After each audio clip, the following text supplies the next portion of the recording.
Hey folks, right, let me turn it way the fuck down, and also turn it to the right.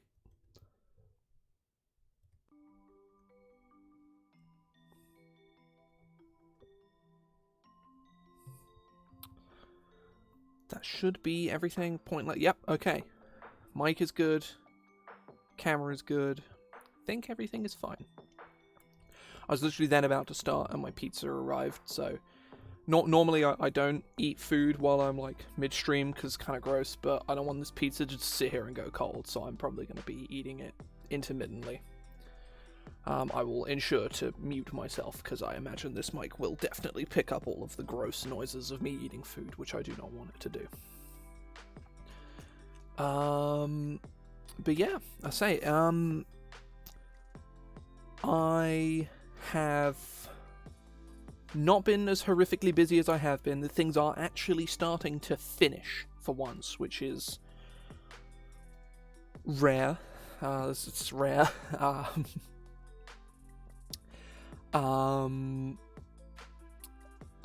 am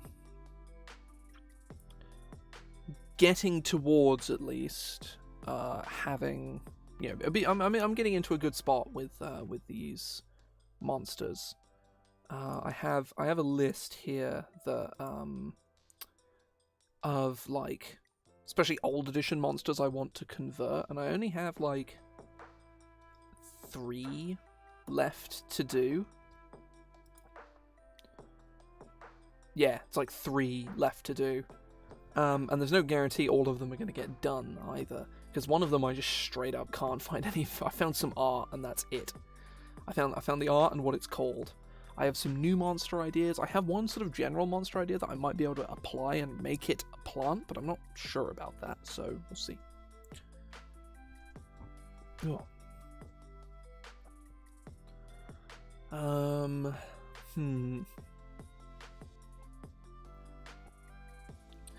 So I think I'm just gonna kick things straight off and make the Dread or convert the Dread Blossom, which is like a flying plant, like a flower that like jabs into you and drinks all your blood.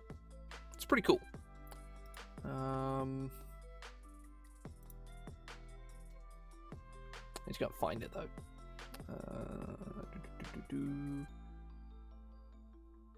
I spent the last few days like preparing to run Red Hand of Doom as a 3.5 adventure for 5th edition, and man, it is good.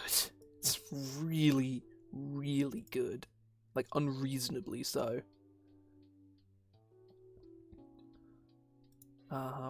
Like I've been, you know, I've sort of read it through like all the way through once, and I'm, you know, obviously having to shut up program. Silence program.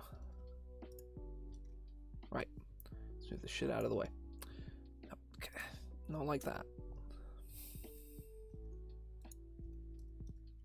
But I've been sort of slowly starting my second read through for like, you know, I did my initial read through of like how good is this adventure, and turns out it's really fucking good.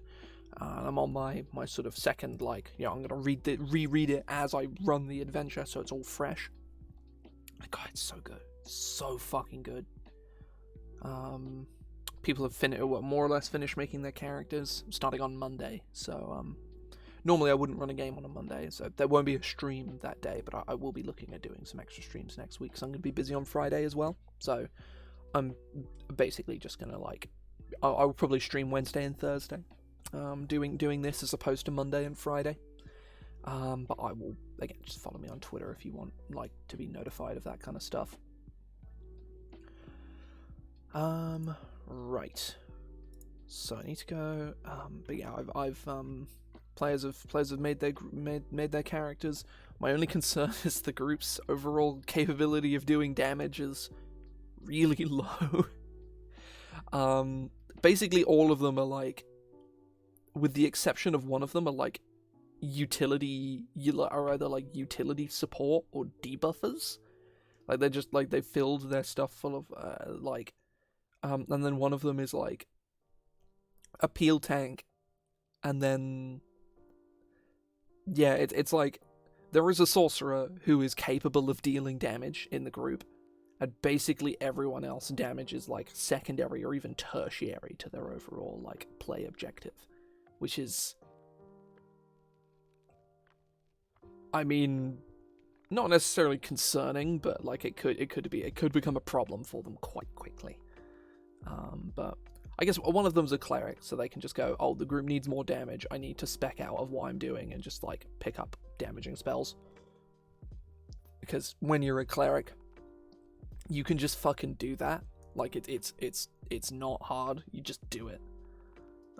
You can change basically your whole build, well, your whole spell setup on a long rest, which is, you know, the real power of like cleric and druid that no one really, like, very few people really capitalize on at all. Which of the monster manuals is the Dread Blossom in? Here we go, found it. So a lot of this book, I've written 2 books like this before called Beast and Golem. Beast was me literally going, the beasts in 5e are all shit, let me make them good. And then I added some new ones as well, like some really obvious, like, why isn't this an option? Like, I don't remember actually. I think I added some niche ones. I remember putting in like chameleons, like you know, a chameleon stat block and stuff like that. That was fun. Yeah, it was very odd, but and then Golem was sort of a blend of, a lot of 5e constructs, particularly the golems themselves, are shit. Let's fix them, and then I made a bunch of new ones too. A lot of converting constructs from adventures as well, like the boar worm from Dungeon of the Mad Mage is like a really cool monster, but A, it's only in that book, and B, it's not that interesting, so I spruced it up a bit and put it in the book. Oh god, you clear my throat, fuck.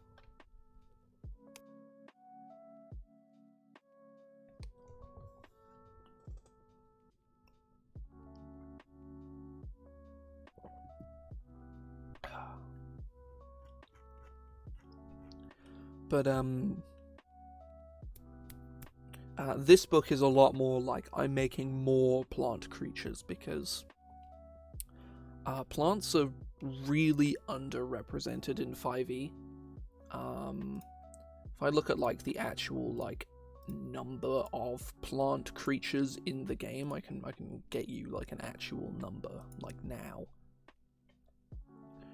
The number of plant creatures in core books, only like the core books, is 26. Most of those are the like awakened trees and like animated animated plants. There's some blights in here and some myconids, and then everything else is just sort of like random one-off monsters like the Shambling Mound and the Corpse Flower and the Body Taker plant, which a lot of them are really fucking cool. There's also like 4 of them are from Spelljammer and are thus completely unapplicable to your average like game. And then the plants from Adventures are just kind of all over the place. There's quite a few unique ones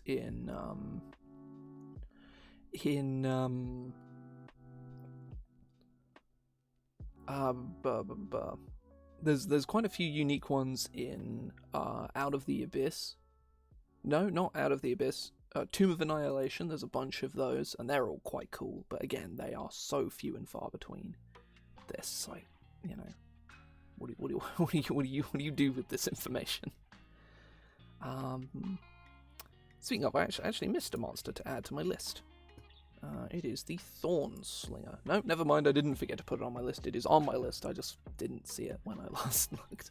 But yeah, I'm making a bunch of new monsters, revamping a bunch of old monsters from old editions.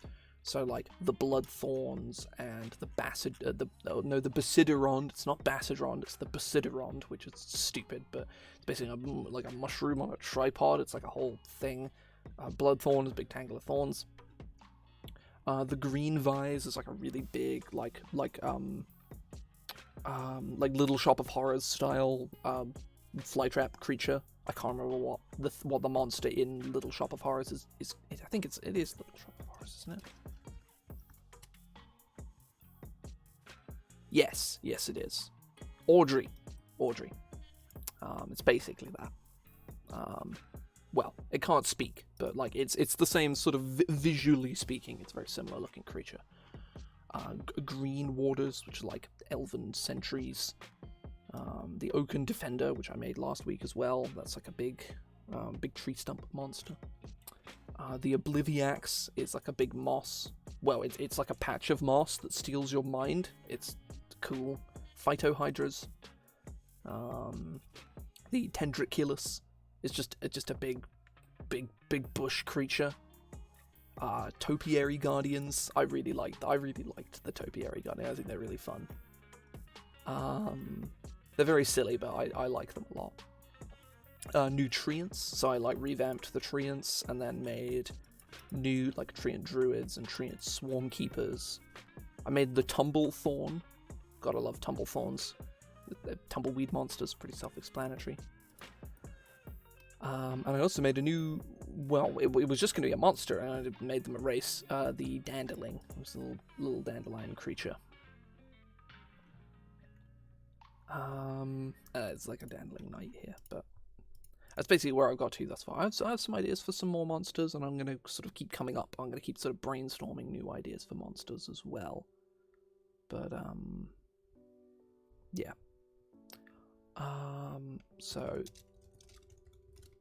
So the Dread Blossoms. I'm not sure if I can, if the art for the Dread Blossoms is something that is available for me to.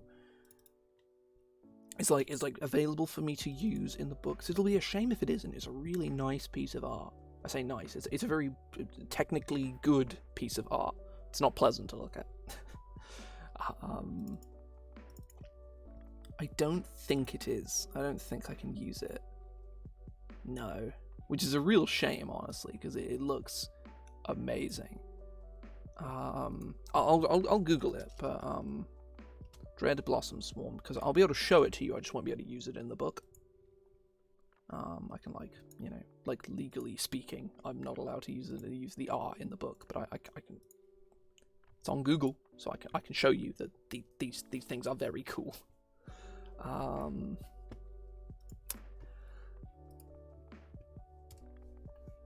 Right. Now I'm gonna eat some pizza real quick.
Okay, I'm back.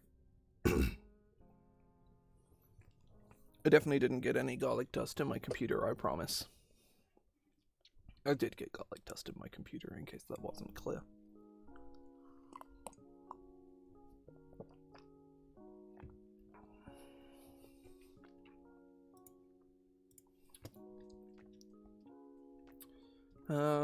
Right.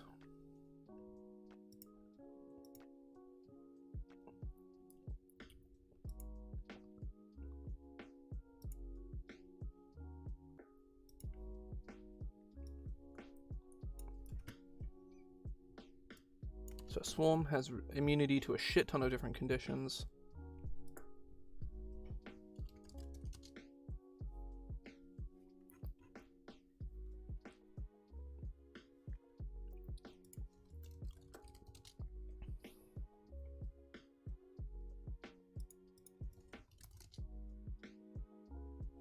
Oh no, I put the E in the wrong place.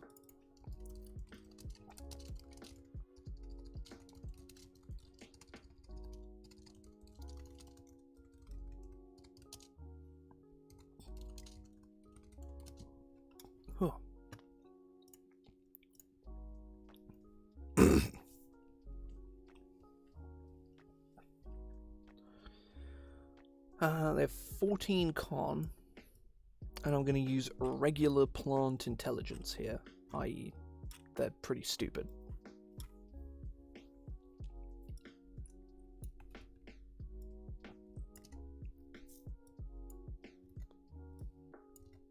Apparently they have 10 wisdom, which I won't argue with. They are good at stealth.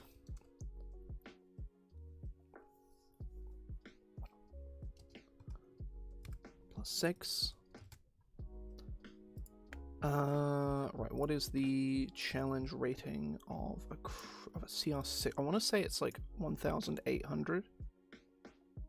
No, that's CR5. It's 2,300. Guys, clear my throat. There we go.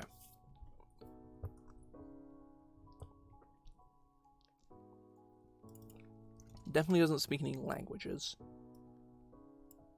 Is it immune to any kind of damage?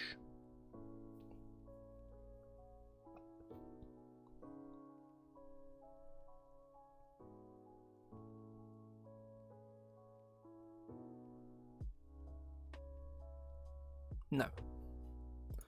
But as a swarm, it is resistant to bludgeoning, piercing, and slashing damage. Has no vulnerabilities, though it has a weakness to fire and cold damage, which will become apparent fairly quickly.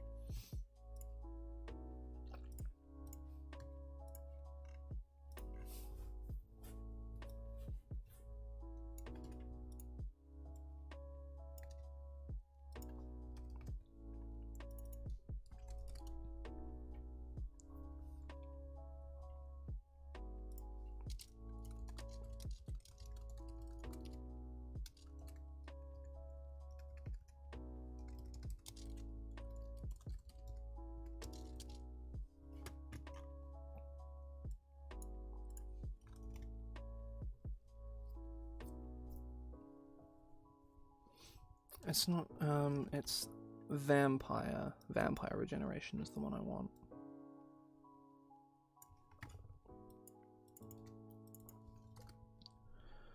Uh, 10 hit points to start. If it's turned, if it has at least one hit point.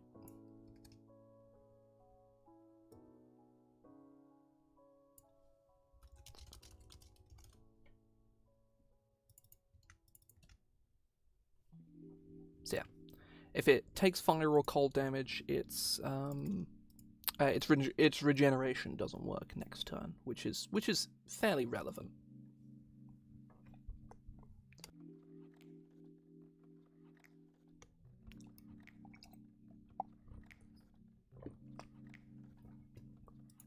Now this thing is pretty quick, so I'm going to give it evasion.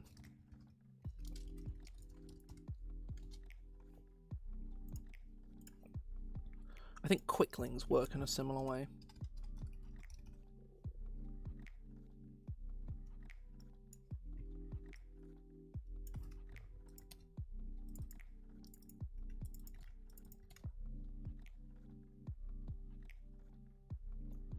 I guess it doesn't have +6 to dex saves with its evasion. So while hitting it with Fireball will fuck it up really badly, you also need to successfully hit it with Fireball, which you probably won't. Well, probably won't. +6 isn't that crazy, but I think you understand the point.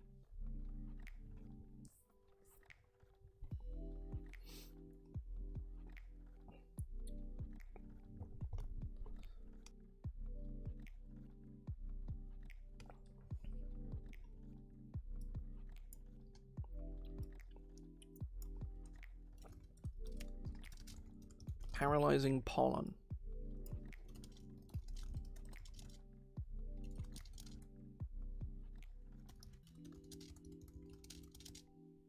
I'm pretty sure the Tendriculus has a very similar ability to this. Oh, releases spores.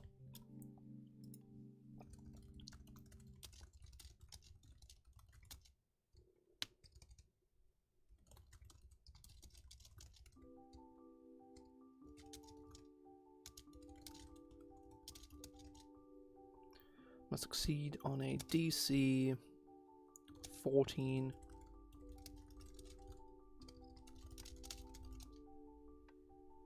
So, welcome in. Currently working on the Swarm of Dread Blossoms.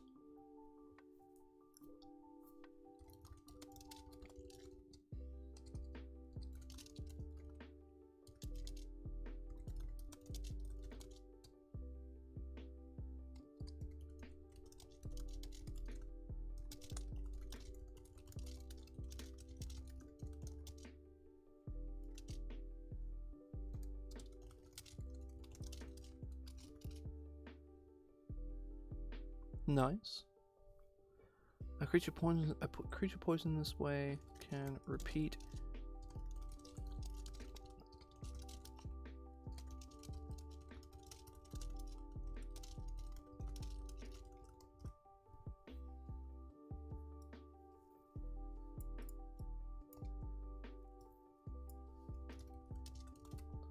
It's really called Blood Drain.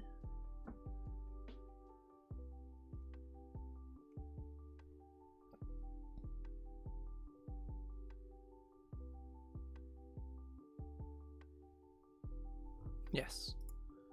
Blood Drain, melee weapon attack, reach 0 feet.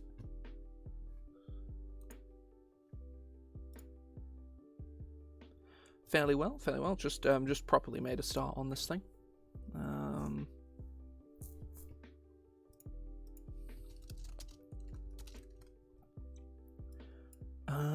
Blood Drain, it has +6 to hit.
There we go.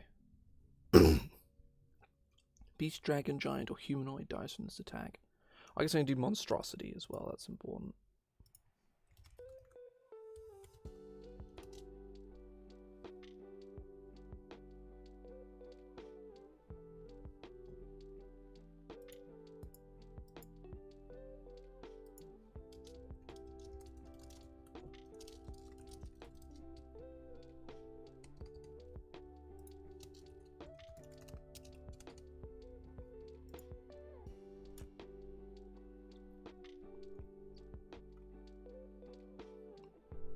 So it doesn't. So it does 19 or 8. It does 18 damage on a hit. This thing needs to be like big and tanky, I think. Like it needs to have a lot of hit points and at least a passable AC. Actually, no. Let's just give it like a 13 AC to reflect its dexterity.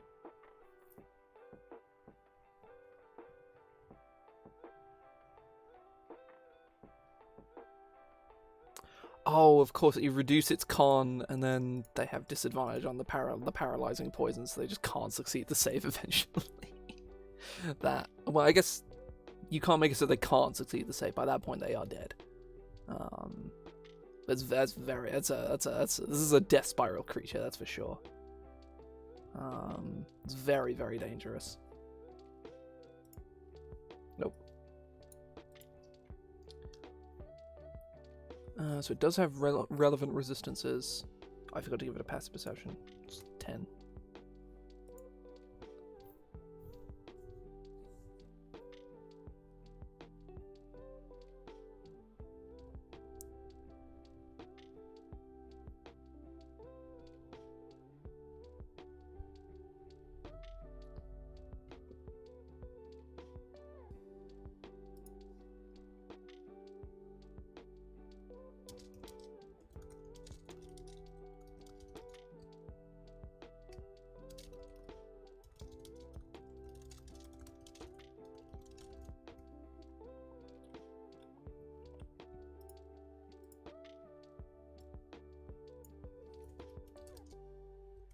Burning or freezing the corpse prevents this.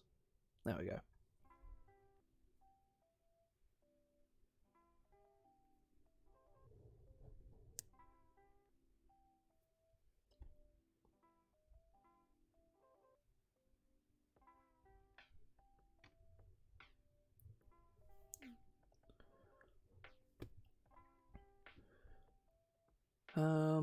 Right, so they're CR6.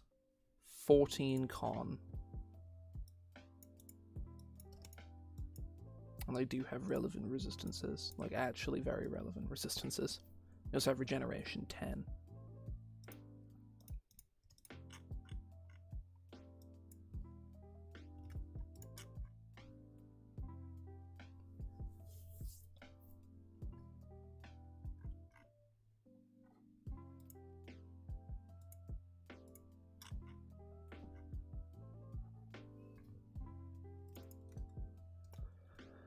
(12d6 plus 24) comes to a total of 78 hit points.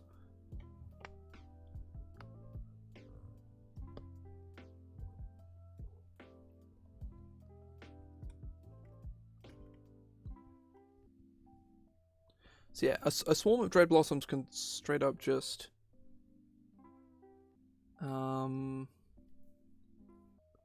yeah, can straight up just barrel into like a small village, and the entire town guard probably wouldn't be able to kill it, like collectively, which is terrifying. Because they're resistant to all the damage, they will regenerate most of the damage that they take. They'll be able to paralyze most of the guards that surround them every few turns anyway. Oh, you living that forever DM life? That's me. I say that once my Saturday game finishes sometime in the new year, I'd like somebody else is stepping up to play and running the games on that night, which is good. Because I've definitely sort of like reached kind of the end of my tether this year of like, yeah, I can't run this much Like I just can't. This comes out at CR5 with the damage, but with the paralysis and the con drain, definitely. Ah, yes. Yeah, so it's not too big of a deal, because if I'm in like one game, like, because I like DMing, I very much liked. I wouldn't ever want to be in a position where I'm not DMing any games, because that sounds way worse than never getting to play. Like, I went years at a time without playing a single fucking game of D&D, like actually playing, and that, you know, like, it sucked, but it wasn't the end of the world. Whereas I could not go a length of time without not running any games. That would suck. That would suck so bad. Hell, I wouldn't even want the majority of my games to be me being a player. I'm perfectly happy with running like 2 or 3 games in a week, preferably 2.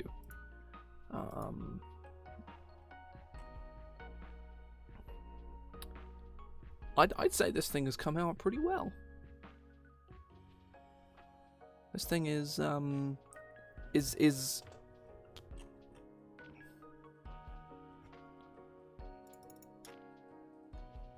yeah, this thing is definitely pushing CR7.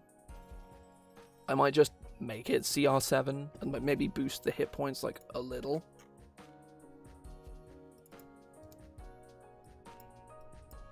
And just make it CR7 just because, like, it is...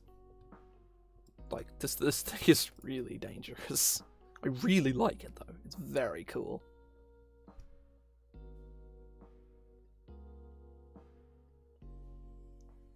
As in, this month? Or December 2021? Because if you did it this month, that's not a big deal at all. But if it was December 2021, then... Okay, that's not so bad. Like, after the new year, like... Certainly, like, tonally speaking, after the new year sounds like in a month or 2, you know?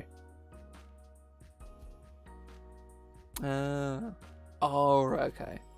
I mean, things happen, I guess, yeah, but yeah. That's, like, that sucks, but it's definitely, like, clearly something that's, like, something he wants to do and is in the forefront. I guess it depends on whether he's the kind of person to actually follow through on the things he says he's going to do, and obviously I don't know him, so maybe he's not. But by the sounds of things, that sounds promising to me. It just means you got to wait a bit longer, which is unfortunate, but yeah. Ah, yes. I've certainly been that DM before, maybe not to quite the same extent.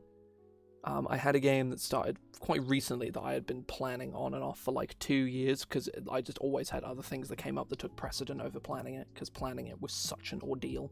It took me so long to plan that game. No game has taken longer to prepare than that game has. I redid the map like 3 fucking times. Oh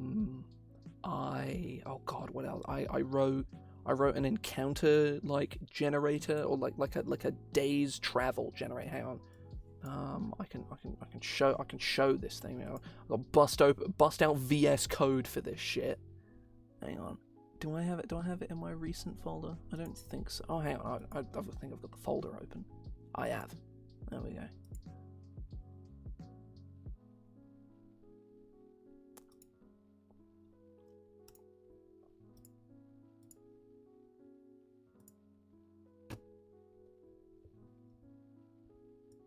Look at this. Look at this. Look at this.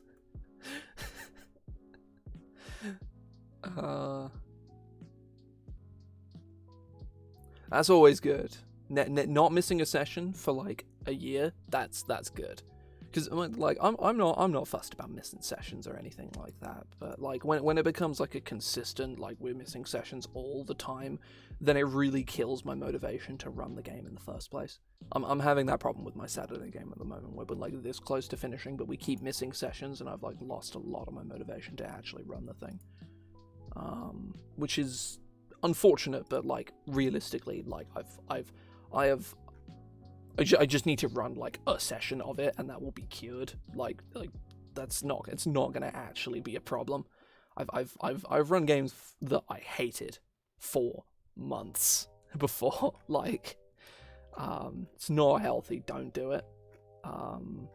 Like, if there is a solvable problem in your game, of like if there's a problem player in your game, that's making you not fun to be, that's making the game not fun, stop. Just get rid of them. Like obviously talk to them first, but just get the fuck rid of them if it doesn't get any better. Because I have suffered through like awful player behavior on more than one occasion. Sometimes it's affected other people, but for the most part, it's... well, I think it's been about a 50-50. So for some of them, it's been like I hate running for this player. Running the game for them is miserable. And sometimes it's like, oh damn, yeah, this player makes everybody else present not want to be here. Which is a whole other like tier of bad. Both are bad, but you know. I've also just run games that just weren't fun to run.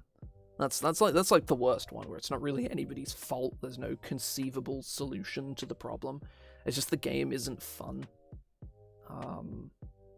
It's usually not even like your fault either. It's not like the like you've done a bad job of DMing. It's like the game itself is just fundamentally not enjoyable for probably a multitude of inscrutable reasons. I've had that before. I think only maybe once, but I've definitely had that before. Basically, D&D sucking sucks, and you should avoid it wherever possible.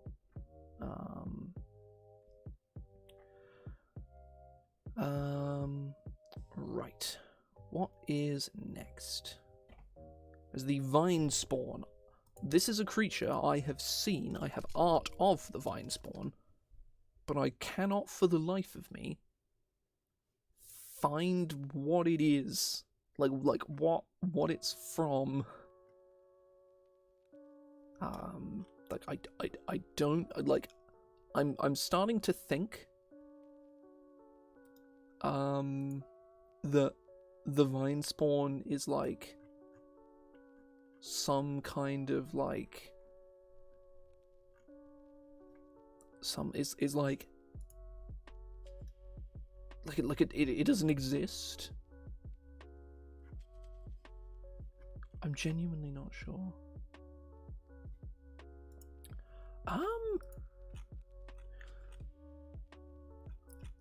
Yes, but not in like the literal you are stuck in place. It's more like I have lots of monsters that grapple you and lots of monsters that grapple and then eat you. Like the green vise swallows you, and the tendriculus does as well, I believe. Yes, the tendriculus eats you, and like it grabs you and then like smashes you into the ground, which I'm always a fan of.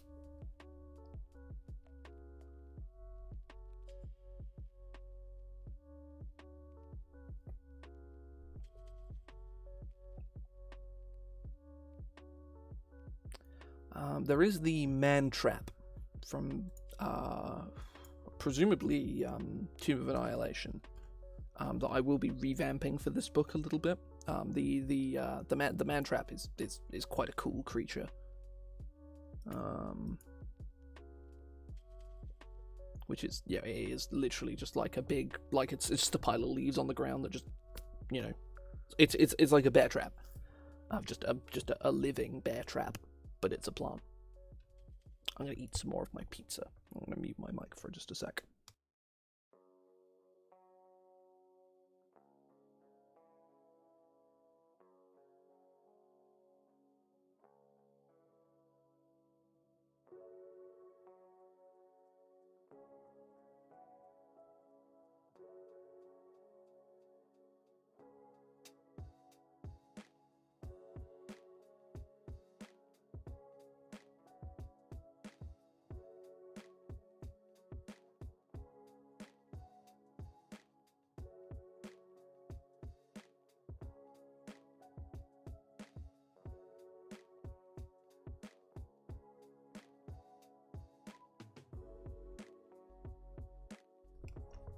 That I like. A mimic that pretends to be plants. That I am a fan of. I'm gonna write that down.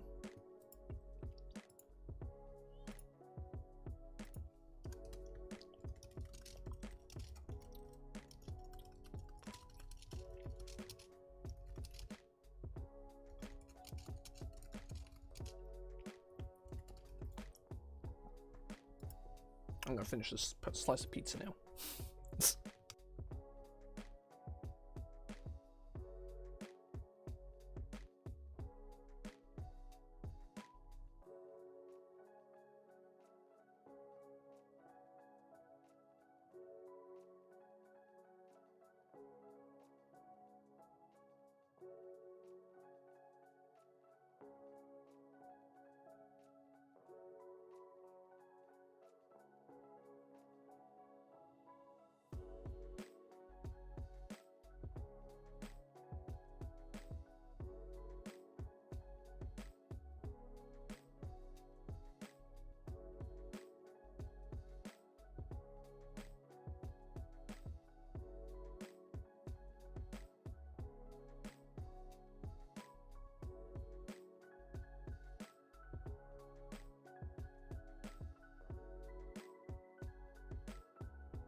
Those kinds of tables are for to help people generate, or to be particularly thinking about their character's backstory.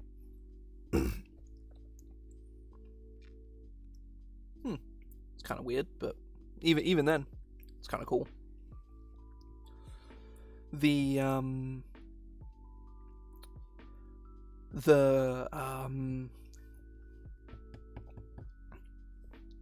Yeah, like Xanathars has a bunch of tables like that.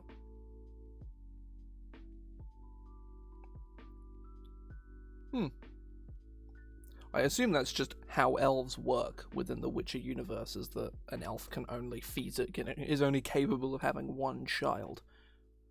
I don't know if that's true or not, but that was probably the reason.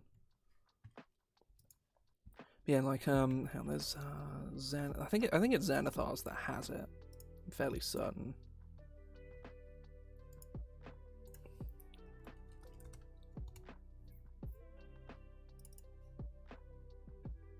Like a series of tables on your backstory, because a lot of people don't think about that kind of shit like at all when they're building characters, unless they're specifically prompted by a DM that does care about them, or care about those aspects of character backstory.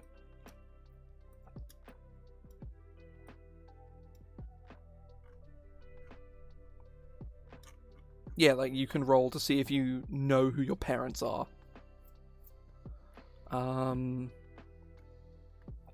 Like if you're a half-elf or a half-orc or a tiefling, you can roll to see like what your parentage is. Yeah, like I mean, realistically, that kind of thing is, you know, you force your players to give you a backstory, otherwise they're not allowed to play. Like, you know, you bring a backstory and a finished character sheet to session 1, or you don't get to play until you finish your backstory. And yeah, I mean, at that point you just say, like, you know, I need you to give me a backstory, and if you don't, you can't play in the next session.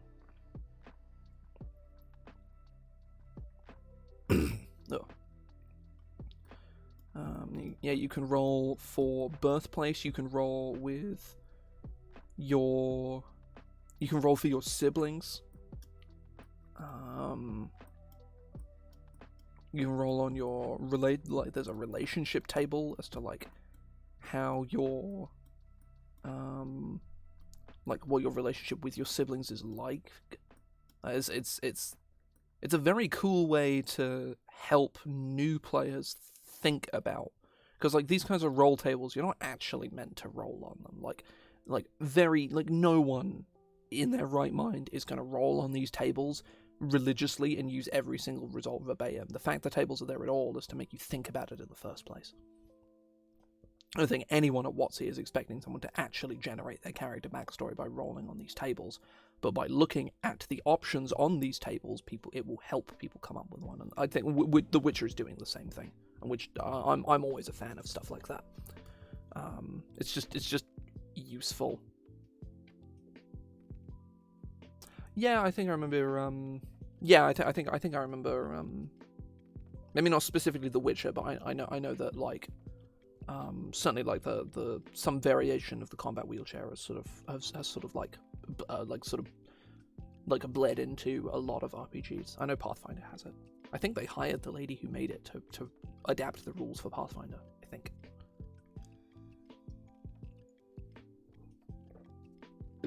I'm pretty sure I definitely have read the combat wheelchair document before.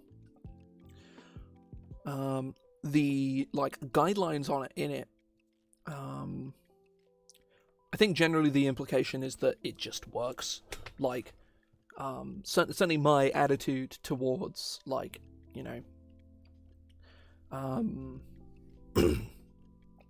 towards, like, disability in a game is basically all of it is either like, you know, if you're missing an arm, it's like, well, you can't use two-handed weapons unless you get yourself, like, a functional prosthetic.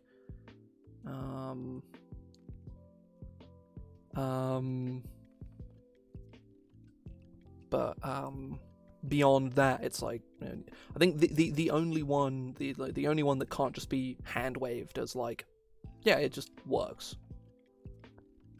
like, you're a capable adventurer, you can find a workaround for this, or either like a literal, like, yeah, you can't wield two-handed weapons because you only have one hand, is like the only tangible downside that really matters. And then the only one that really kind of can't, that is difficult to represent mechanically is being blinded. Or being blind, should I say. Because if you are completely blind, you would feasibly suffer from the blinded condition permanently. The problem with that is that it makes a character who has it completely incapable of being a spellcaster, because most spells require line of sight. And it also just makes them kind of dog shit at being a martial, which sucks.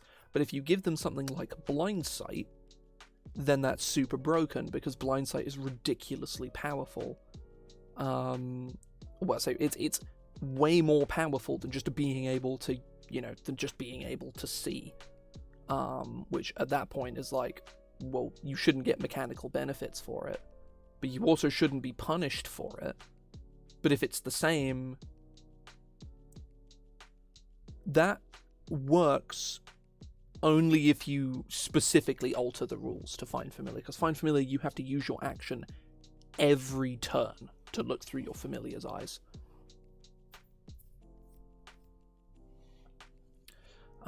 It is an action to look through their eyes until your next turn. Which...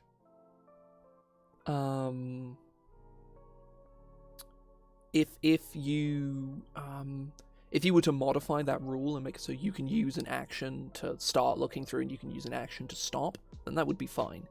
But if you don't do that, then... Or, like, obviously if your DM hands waves it, then that's fine. That's probably the most acceptable, like, solution. But if you give someone, you say, like, oh, I'm blind, but I'm not actually blind. I don't, it's kind of defeat. It's that weird flavor versus not making being a blind character broken or pointless. Was something like I liked all the guidelines that were in the combat wheelchair. I thought they were very insightful, and it was the kind of thing that felt like really exactly that. Yeah. Like the guidelines I found in the combat wheelchair booklet on, like, running a game, like any game, not specifically D&D, but any game for a character who's, like, in a wheelchair, is basically just don't fuck them over, for just cause, which sounds really obvious, but it's like, it highlights a lot of, like, really shitty things that people tend to have done to them.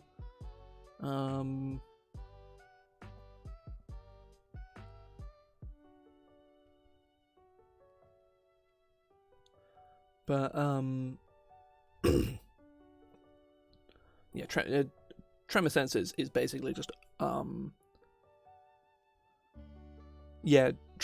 like tremor sense is blind sight, but not quite as good.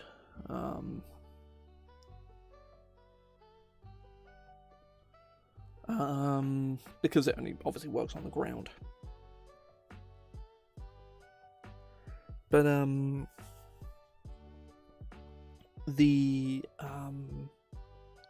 I wasn't a fan of the way the rules in the combat, not like the guidelines. The guidelines were all really good, but the actual rules of how the wheelchair works, I found to be making a character in a wheelchair is just objectively stronger than making a character who isn't in one.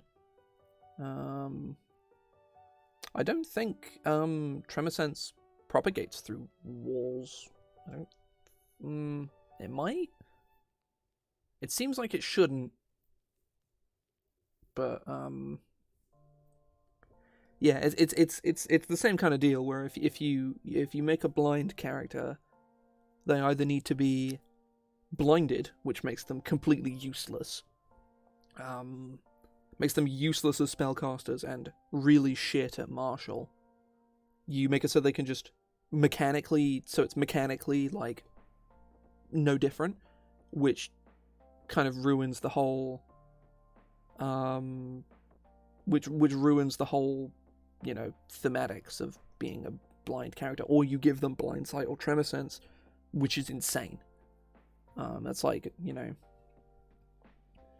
there aren't any, like, you know, features can give you blind sight and tremor sense, or like, but most of them are pretty hard to come by.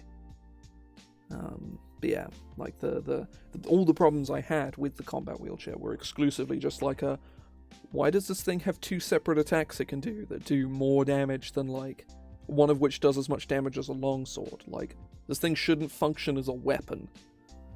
It should just be an unarmed strike. You know, but yeah, ultimately, it doesn't really matter. People can run the game however the fuck they want. As long as everybody at the table's happy, then it's perfectly fine.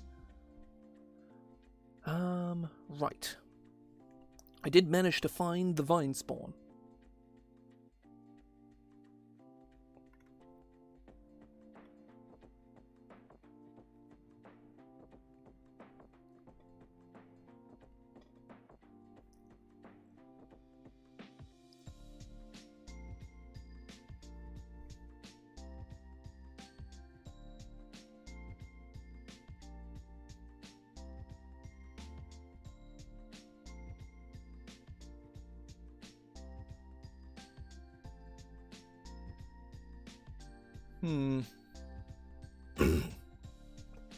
These things are pretty scary.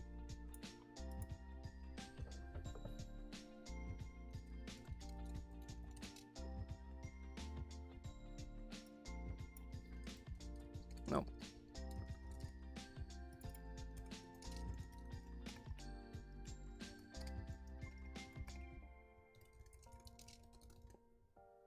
I'm gonna finish my pizza real quick.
Right, these things are pretty stupid, but they're not, like, completely devoid of, you know, conscious thought.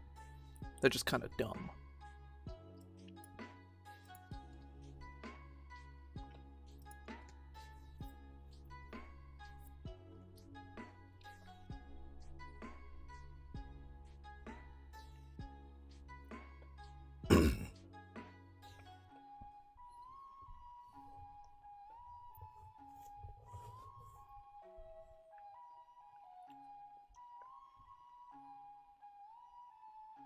So it is vulnerable to fire, which makes sense.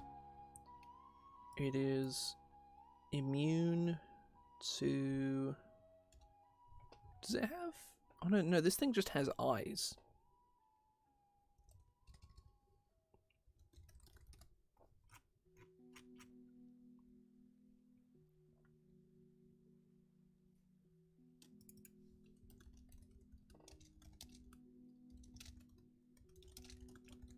Passive perception.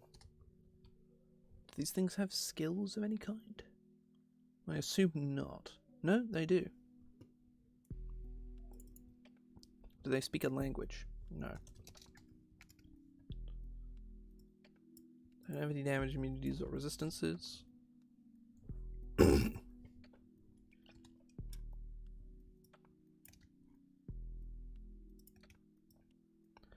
That's a thing. I forgot to put this on the Dread Blossom.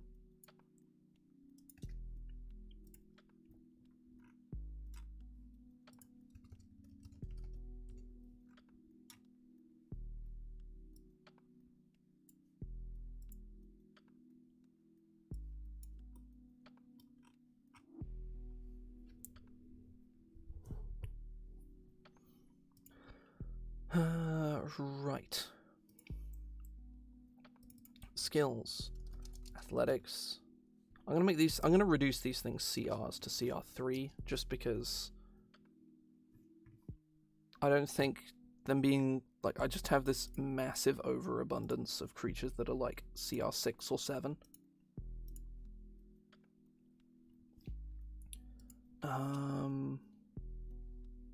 700 experience, that's +2. It's athletics +6. And it's going to give them no, not acrobatics.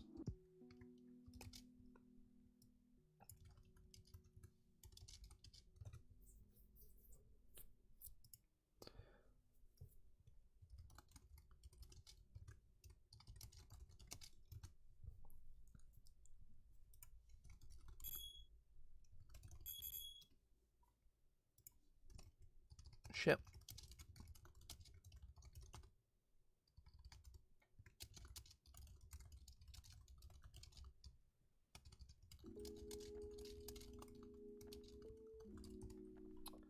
Probably take a break pretty soon.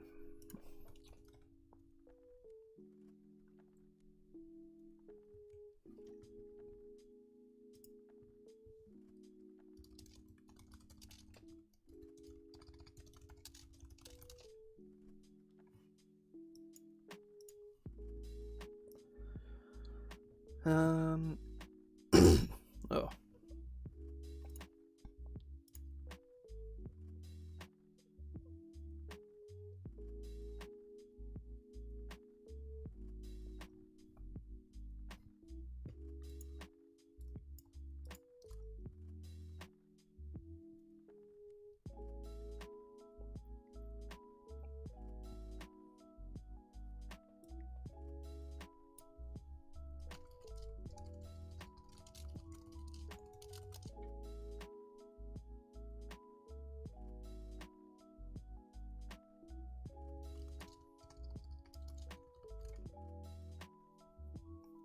Makes 2 vine attacks.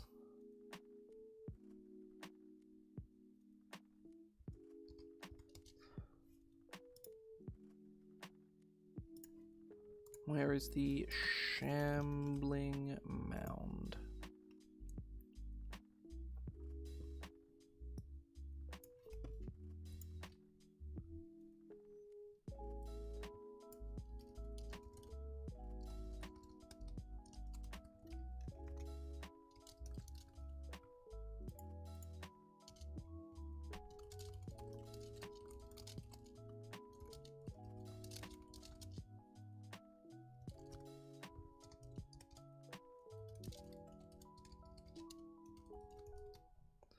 The use of net.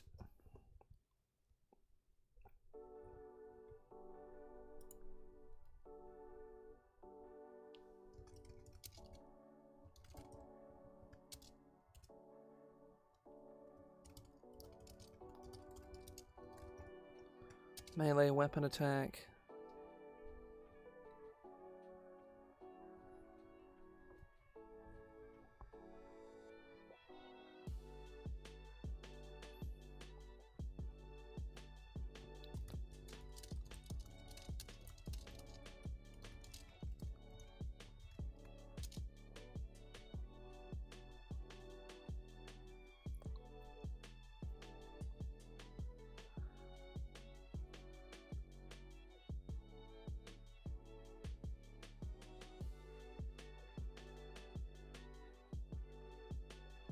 I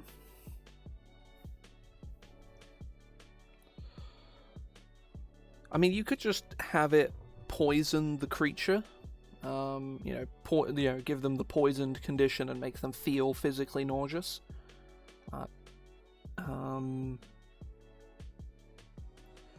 The creature becomes poisoned from nausea. Maybe like when it's in combat at the start of each of its turns, it makes a DC 10 Whiz save or rolls on like the confusion table to determine how it acts.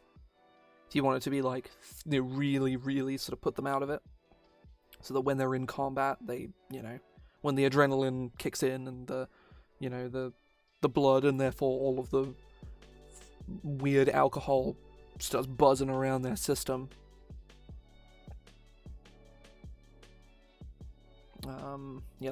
Like just a DC 10 Whiz save, or like have it poison them, then a DC 10 Whiz save at the start of their turns, and if they fail, they roll on the confusion table, or they suffer the effects of the confusion spell for the turn. Yeah, it's all good. 8, 24 plus 4 slashing damage. No, not slash, just be bludgeoning.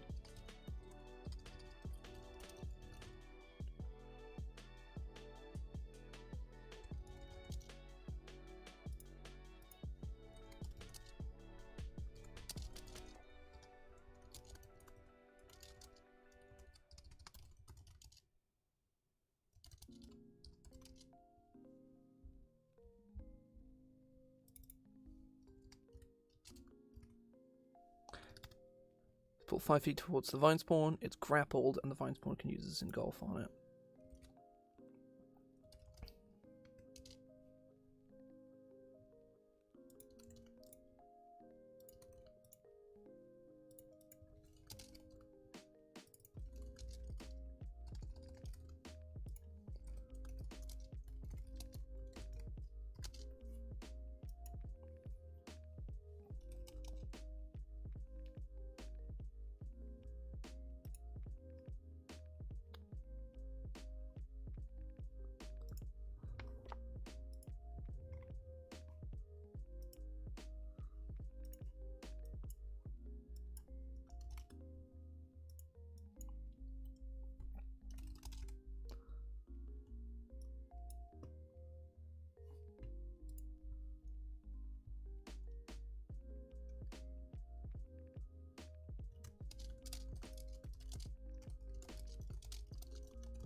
Bursting the vines on a success.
Right.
And into the stomach of the target.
Can't regain hit points.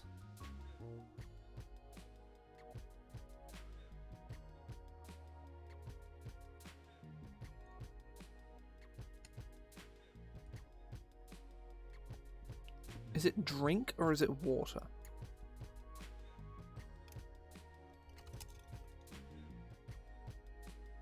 It is drink.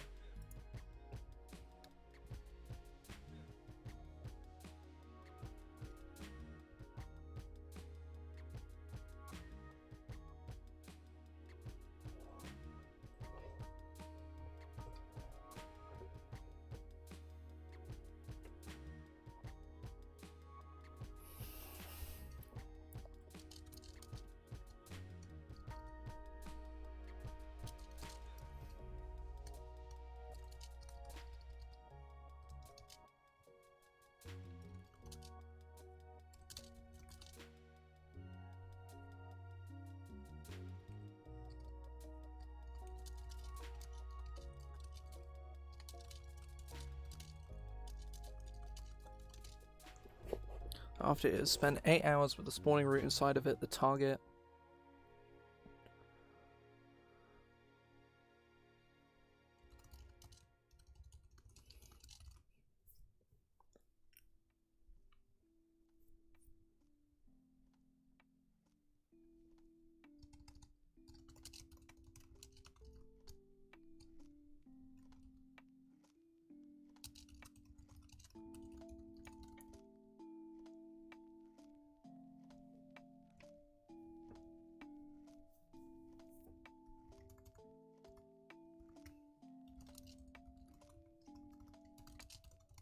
the disease of vine sickness.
I concentrate an effect that cures diseases.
Yeah, basically these things engulf you and they stick the spawning root in your stomach. And then they slowly turn you into another Vinespawn, which is terrifying. But they're not evil. That's just how they reproduce. They need other things to turn into Vinespawns. I'm always a fan of an antagonistic creature. Well, not even antagonistic. They're not violent. It's just how they reproduce. That's like specifically what they do. I might bump this thing to like CR4.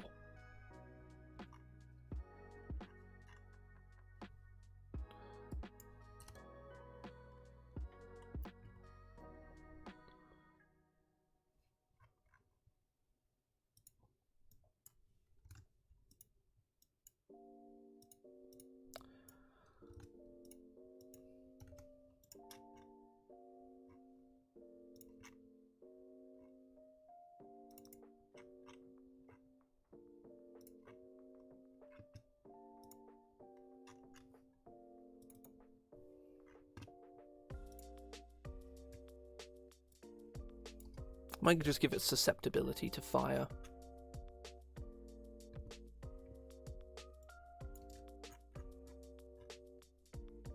It's probably, yeah, it's definitely just better.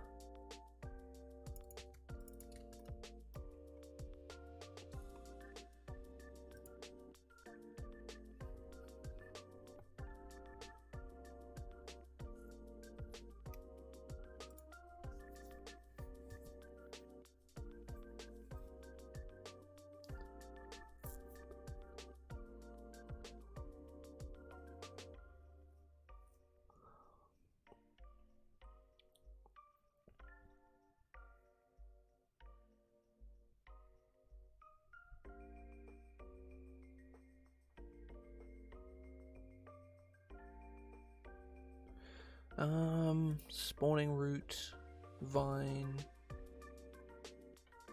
Right, so...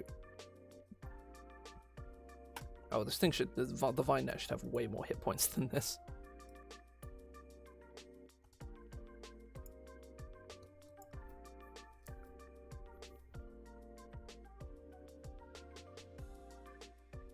Let's give it 10 hit points, there we go.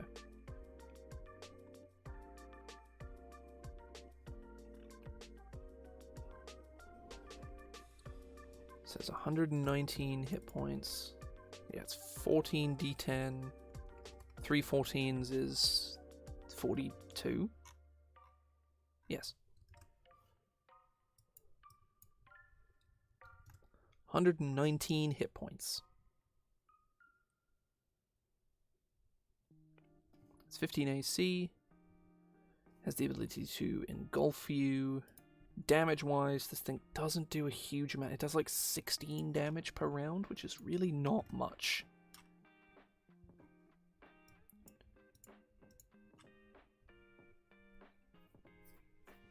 Yeah, I guess I just need to boost the damage they put out.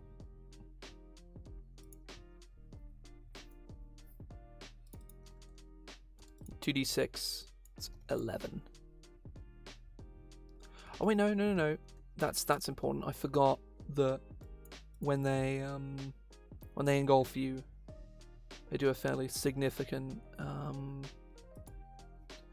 It's not 16. It's 24 points of damage. There we go. Yeah, that's CR4. Much better. Yeah, I like these things. I am a fan.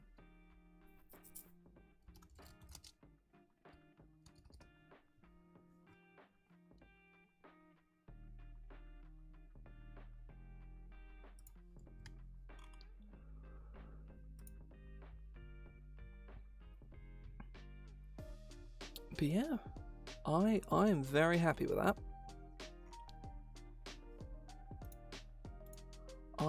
That is almost everything that was on my list of old monsters to convert.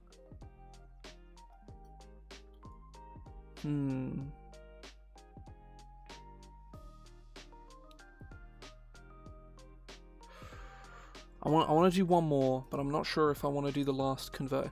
I'm going to look at making one of the monsters I wanted to do.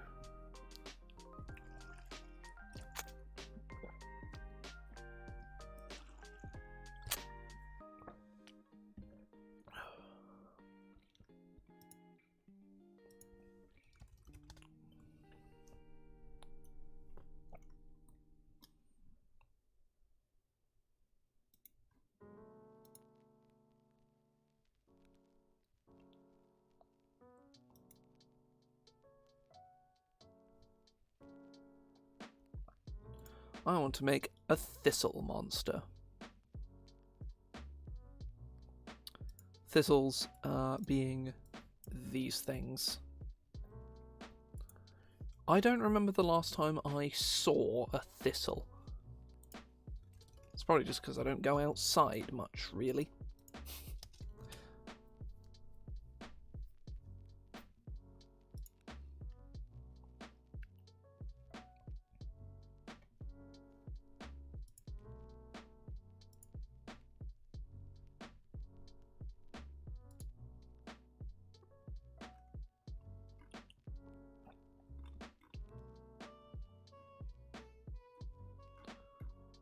All of the British thistles are purple.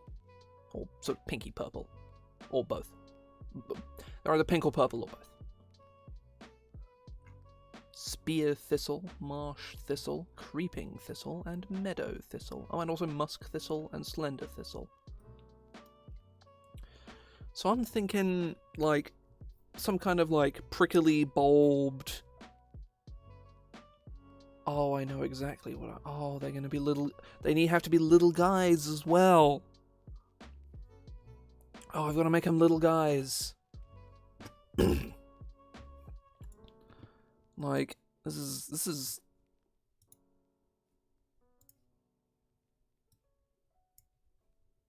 Like, just stick some fucking...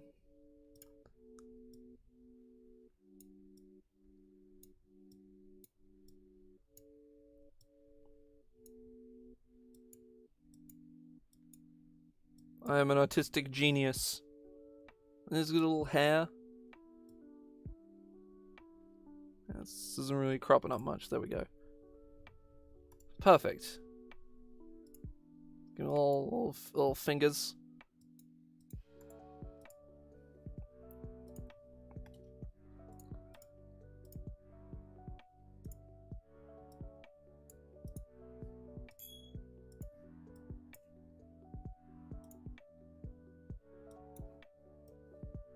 Yeah.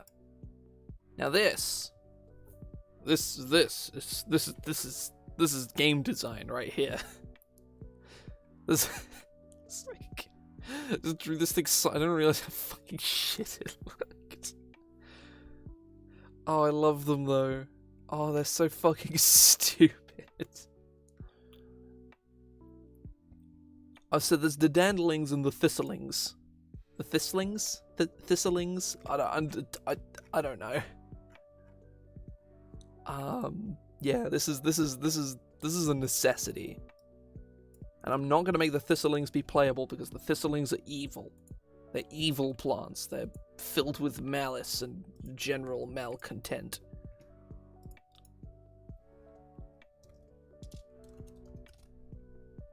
Thistlings.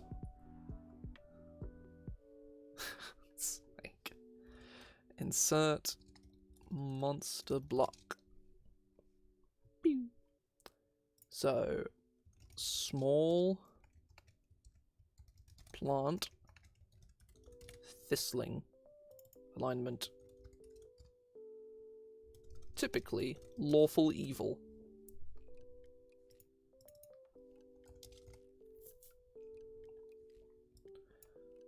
So I'm thinking like low CR here. This like just a regular thistling is like CR 4th or some shit.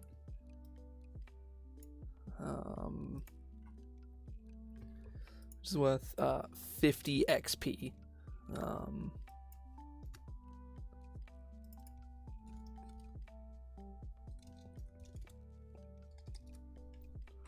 What does the dandling speak? Yeah, common and silver, that makes sense then. Let's go look at the dandling. It's probably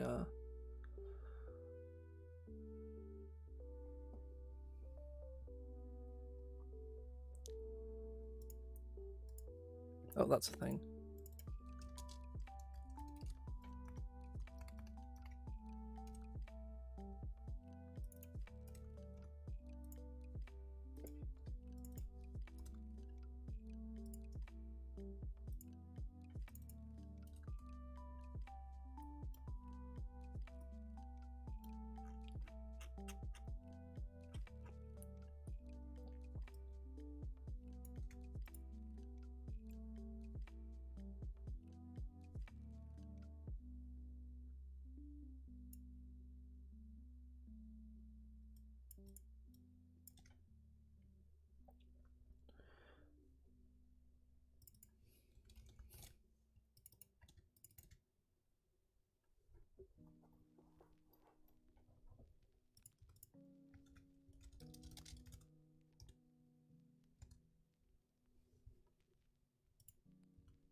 The thistling.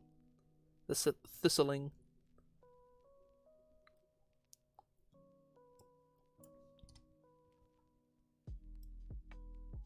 I'm gonna give it a spear.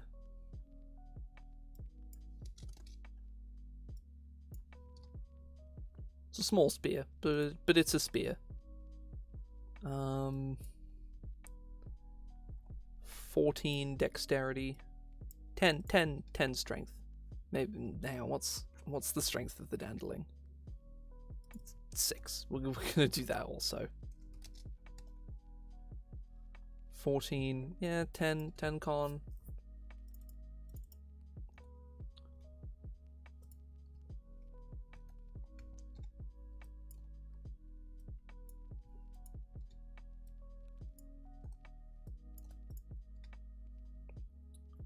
They're the mortal enemies of the dandlings.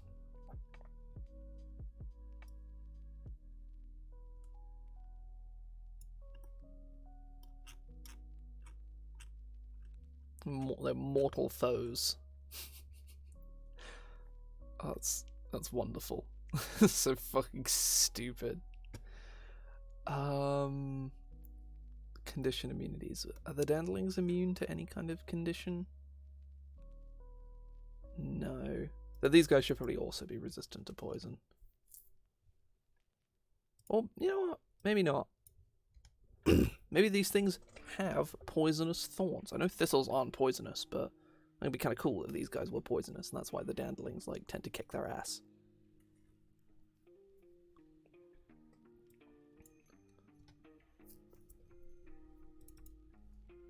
Let's give them stealth +4. Intimidation. It's reverse proficiency because they're not very intimidating. No, I'm not going to do that. Strength +0, Dex +4, senses, passive perception 10.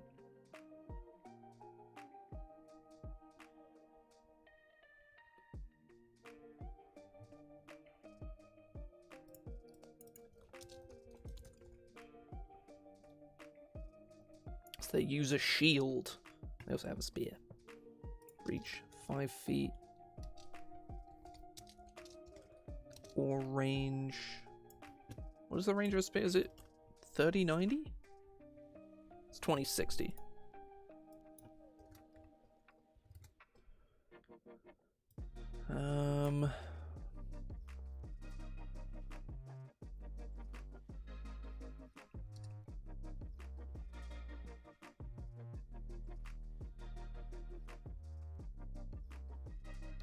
Technically, a spear is a strength weapon. Maybe they're slightly stronger than the dandlings.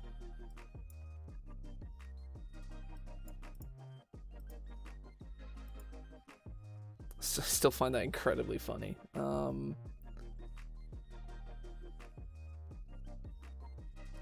Maybe they have a light spear, so they can use Dex as well. That would make an amount of sense. It's +4 to hit. 1d4 +2 piercing damage. No multi-attack. Definitely not. It's just 4 piercing damage. They have a light spear. Oh shit, they're so powerful.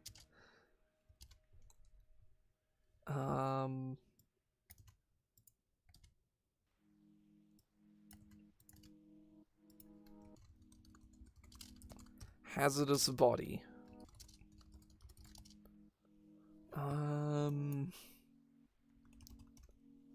Remoraz.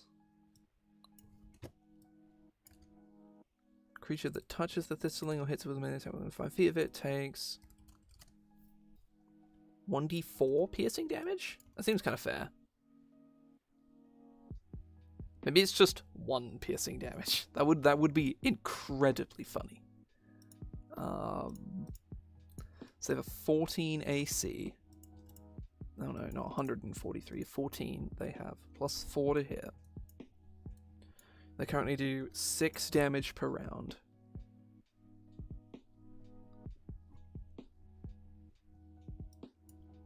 And they have... You know what? Fuck it. 1 piercing damage, so it's 5 damage. And hit points...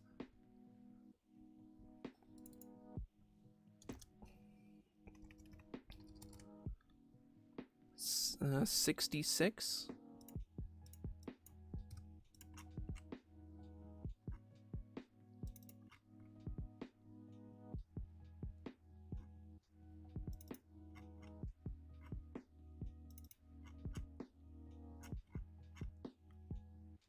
Nah, we'll go back to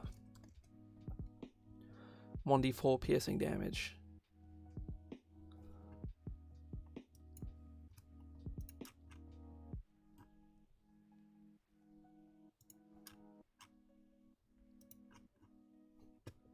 So they can have the same amount of hit points.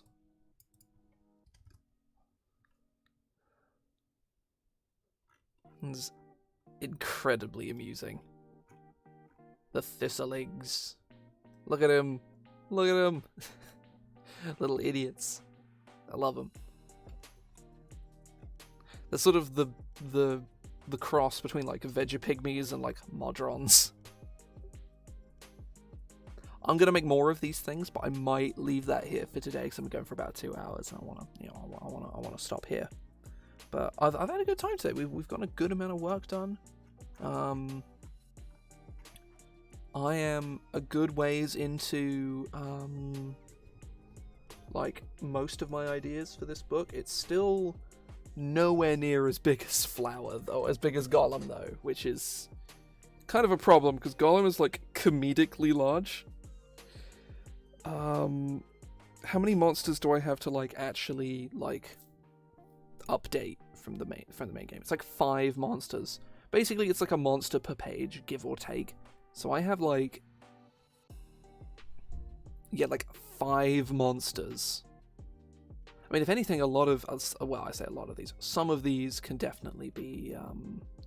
There's also the pumpkin, which will take up probably 2 pages. There's reprinting the blights, there's the myconids, there's making new woodwoads. The blights will be about 3 or 4 pages. The myconids will probably be the same as the treants, will be about 2 pages. Same goes for the woodwoads, probably be 2 pages.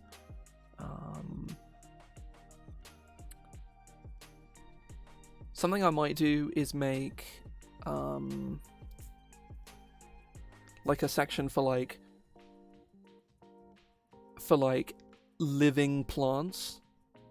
For like the fungi, like basically the man trap, the thorn slinger, the tri-flower frond, the yellow musk creeper, they're just flowers with an agenda. Like the blood thorns would go in there as well, you know. It would cut down on page count in a way that I don't really want, but it would also cut down on me having to write like half a page's worth of flavor text on the fucking man trap. Like, there's not that much to say about that thing. So I may well go and do that and put the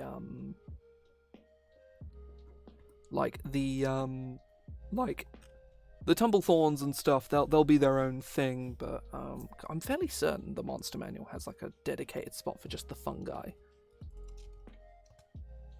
I think. Let me find that out.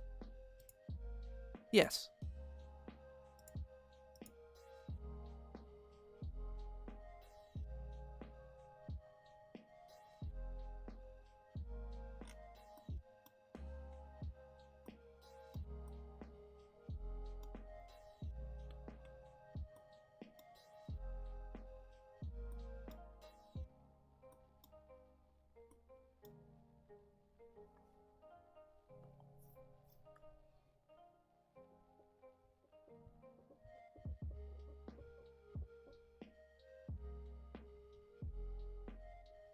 Yeah, I'll do that now. I'm not gonna convert the monsters in them, but I'll make like the sections in here of like make a section for flowers.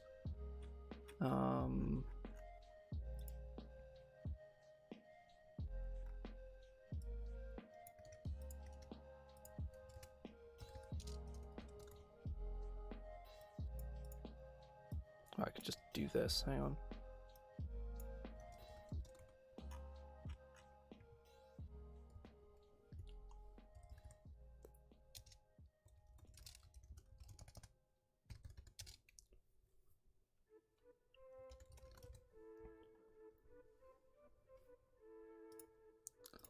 Is the man trap like a flowering creature?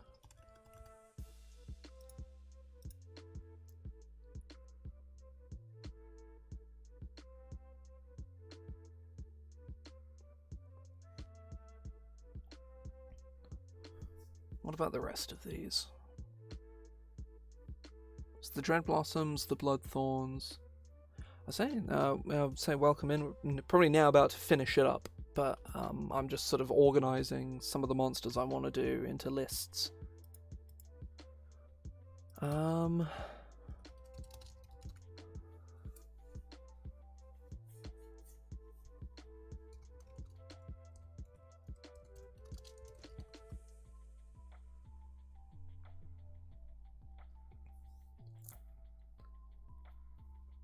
I might just have to make one specifically for the flowers, because there's the Dread Blossoms, there's the Tri-Flower Frond, and then there's the Yellow Musk Creeper. But the rest of these are kind of like their own thing.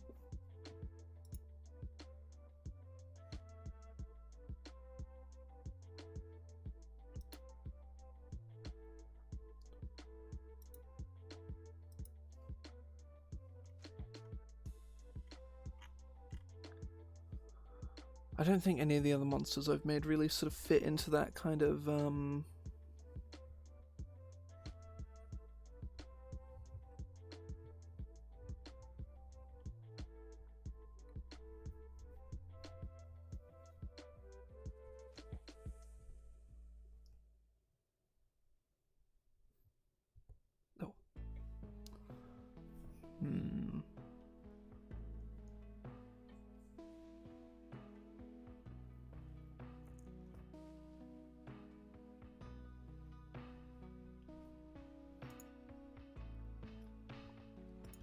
I'm gonna put that in actually as new fungi. Just making new fungi seems like a good idea. I like the idea of the plant mimic. That's very cool. The Thistlings are very stupid, and I'm very happy with them. But I'm very much starting to sort of reach the end of like where my idea bucket currently is. I'm gonna have to sort of ask around. Sort of obviously, if people have suggestions, I'm certainly open to them. As with the plant mimic, I heard plant mimic and immediately came up with sort of a development of that. It's still a plant mimic, like on concept, it's very literally a plant mimic. But I came up with like a story there of what that is, which I'll explore in a future stream. Maybe next week, maybe not.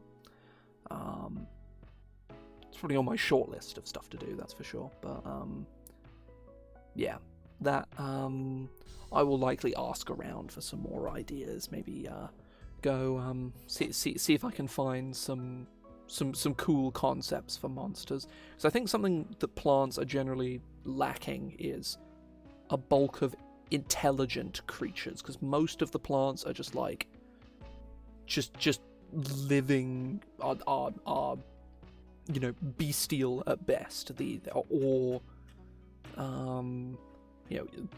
the only exception to that are the Dandelings, which are completely sapient. The Thistlings, to a lesser extent, they're kind of stupid, but there's like the Oaken Defender is expanded. Ooh, yes, I think Dryads are actually Fey. Yeah, Dryads are Fey. I think I probably had that exact realization a little while ago. I dropped something on the floor. I was fiddling with a hairband as per usual, and then proceeded to drop it on the floor, as per usual. Yeah, currently my list is revamping the Kelpie, the Mantrap, the Thornslinger, the Tri-Flower Frond, and the Yellow Musk Creeper.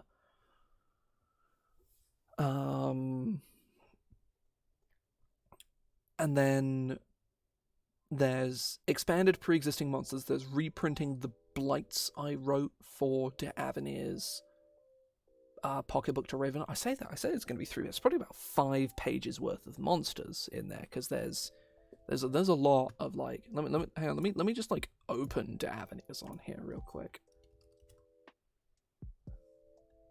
because there is a very good chance that the blights are actually like many pages.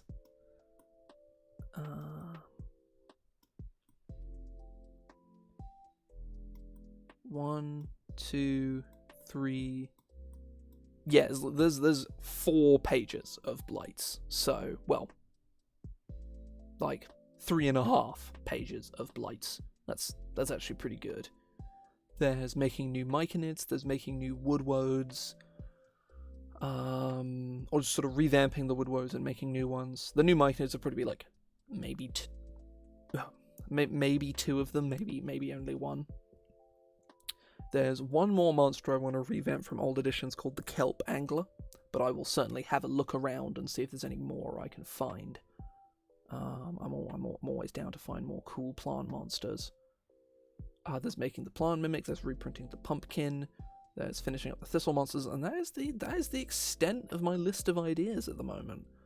The pumpkin are another sort of bundle of intelligent plants.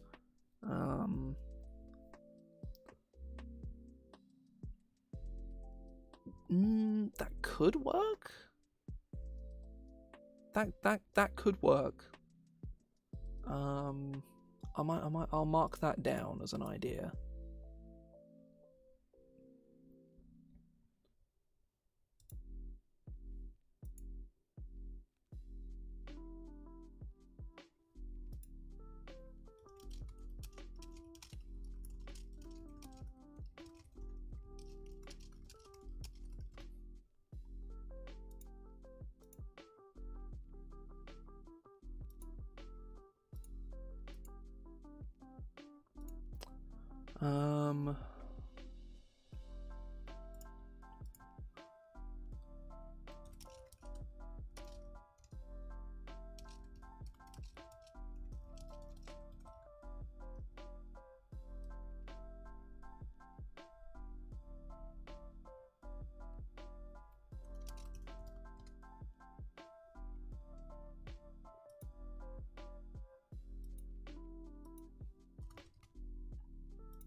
Right. I will probably leave things there for today. I should be back on Wednesday for more of this. I'm not sure how much more of this I'm going to stream, because I'm definitely going to reach a point where I'm like sort of scrambling for like ideas and shit, and that's not going to be fun to watch stream, and I'll move on to other bits. I'm not sure what, mind you, but I will move on to some other stuff. I hope folks have enjoyed themselves, because I'm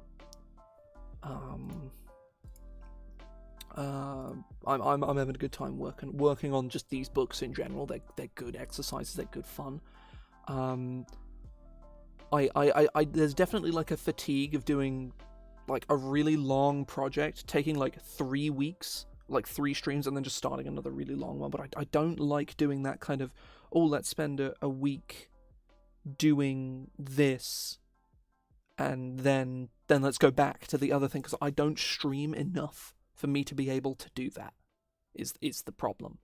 If I streamed more, I would very happily be like, let's make a random thing for 2 hours and then go and do this. Or tomorrow we'll do this or whatever, but I'm not in a position where I can stream that much.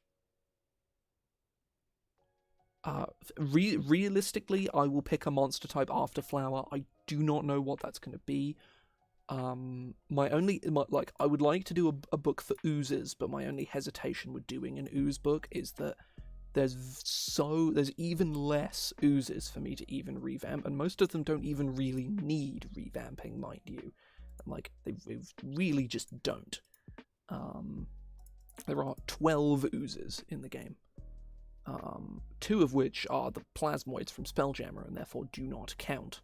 So let me turn those off. There's 9 oozes in D&D, and I don't think really maybe more than 1 or 2 of them needs any actual changes. So realistically, my ultimate end goal is to do a bunch of these books, and then to make like a super massive book called just like Monster or whatever, which is like or something like that. To make like a massive book, and then the oozes will just all be in that book. Like all of the monsters will be sorted by type, and then alphabetically within the types. And the book will be I will probably try and get it into print, and will most likely be like 300 pages or some bullshit. I do have, I've talked about it before, but I have a book of fiends in the works, called which is unrelated to this project. And I want to get that out at some point as well. That's going to be that's like these books, like Golem and Flower and Beast. It's like those but on crack, because basically all the art in it is going to be custom. And from what AJ has done so far, it is it is good.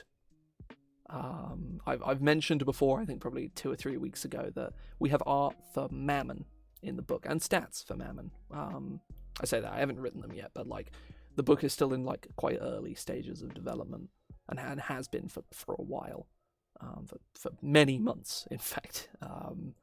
But Mammon, the art for Mammon is insane.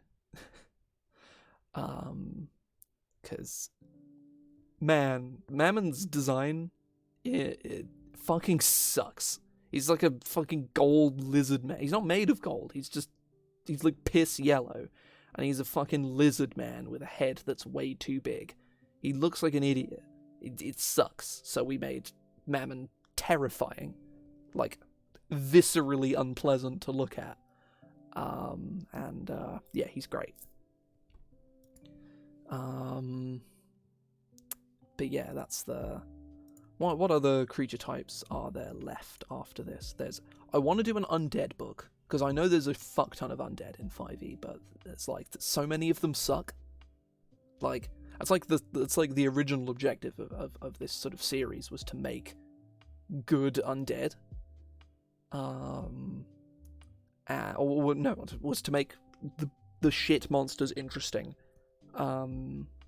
And Flower has really become like not that at all. Flower has become like there's like no plants, let's make more.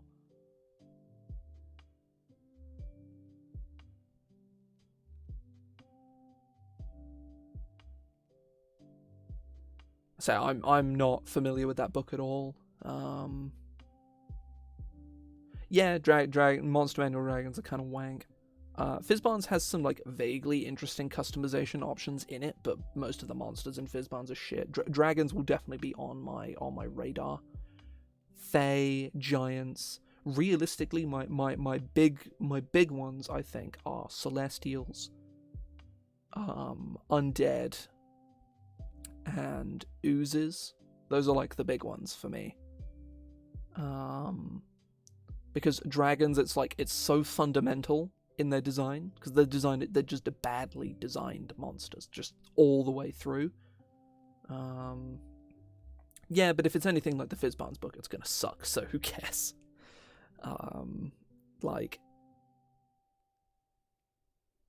There are individual cool monsters in Fizzbonds. A lot of the gemstone dragons are home runs as far as I'm concerned. They're actually interesting dragons.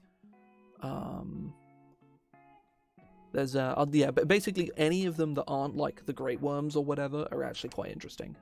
But most of the other monsters in Fizzbonds are just kind of wank.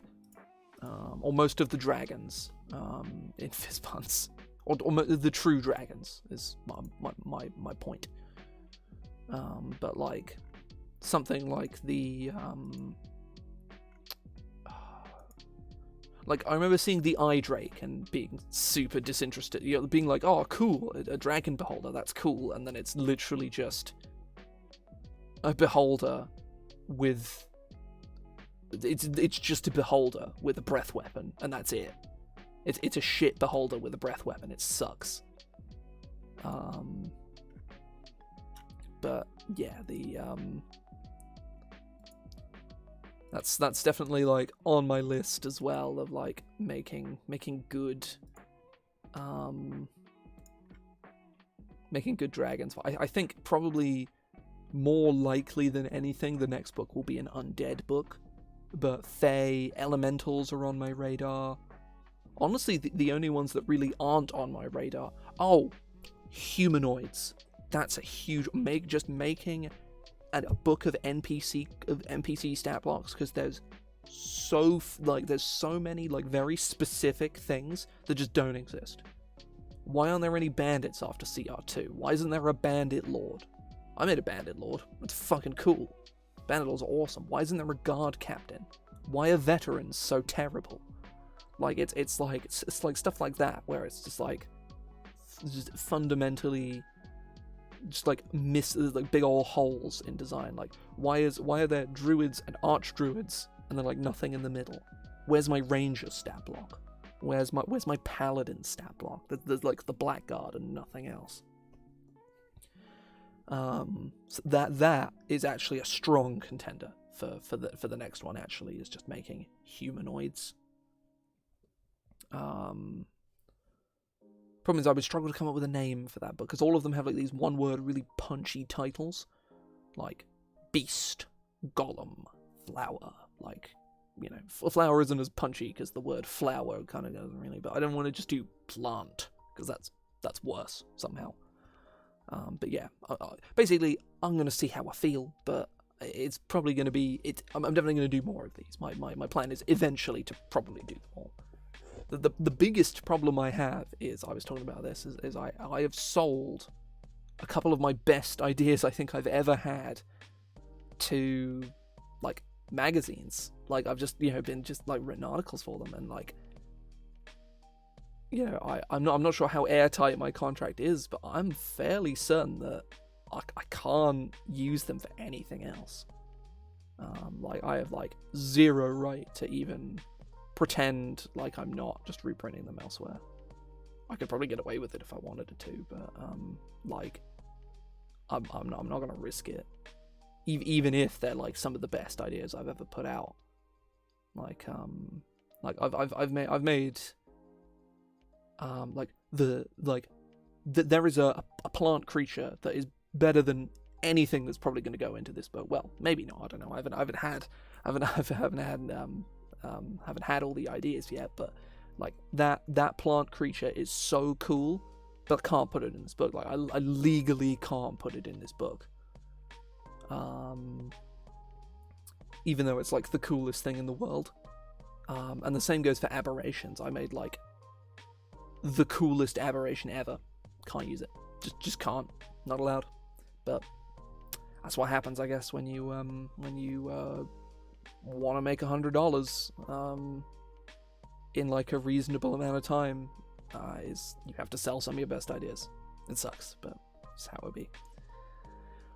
Either way, I am actually going to head off here.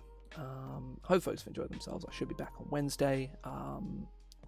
And then hopefully again on Thursday, and then after that, it is Christmas week, I think. No?